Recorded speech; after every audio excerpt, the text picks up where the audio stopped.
जिसे ना हो परवाह अपने सपनों की उड़ान की, वही बनाता है अपने अस्तित्व की पहचान नई। रतन है जो नाम में और काम में भी, भरोसा अपनों पर और भारत की शान में भी। संकल्प था ऊंचा, मन में अपार विश्वास, हर कठिनाई का सामना किया, कभी ना हुए निराश।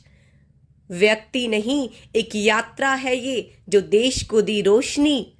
रतन टाटा का जीवन एक मिसाल है साहस और कर्म की। रतन टाटा भारत के एक प्रख्यात उद्यमी और टाटा सन्स के पूर्व अध्यक्ष अपनी सरलता और देशभक्ति के लिए जाने जाते हैं। उनका जीवन सफलता और मानवता की मिसाल है। रतन टाटा का जन्म 28 दिसंबर 1937 को मुंबई में हुआ। व्यावसायिक यात्रा की शुरुआत टाटा स्टील में एक आम कर्मचारी के रूप में की, जहां उन्होंने लोहा काट कर काम सीखा। 1991 में टाटा सन्स के चेयरमैन बने और कंपनी को नए शिखरों तक पहुंचाया।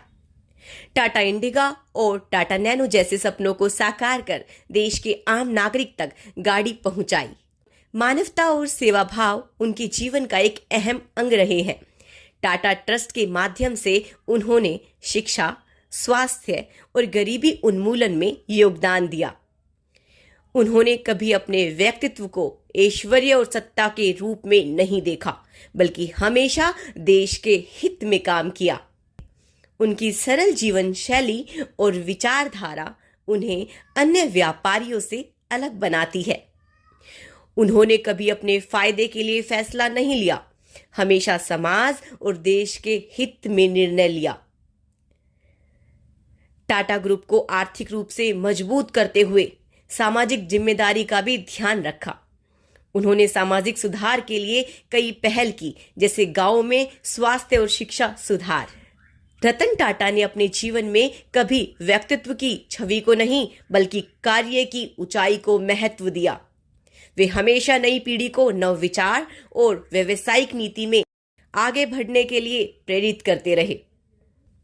उन्होंने हमेशा अपने कर्मचारियों को सम्मान दिया और उन्हें अपने परिवार का हिस्सा माना। 2012 में टाटा सन्स के अध्यक्ष पद से सेवानिवृत्त होने के बाद भी उनका योगदान और प्रेरणा आज भी बरकरार है। देश के प्रति उनकी निस्वार्थ सेवा और ईमानदारी के लिए उन्हें कई सम्मान मिले हैं, जिनमें पद्मा भूषण और पद्मा विभूषण शामिल है। रतन टाटा का जीवन दर्शाता है कि एक व्यक्ति अपनी ईमानदारी, मेहनत और संवेदनशीलता से दुनिया में क्या बदलाव ला सकता है। रतन टाटा के जीवन से हम प्रेरणा लेते हैं कि बड़ा व्यक्ति वही होता है जो अपने फायदे की बजाय देश और समाज के लिए कुछ करने का सपना देखता है। रतन टाटा को मेरा प्रणाम।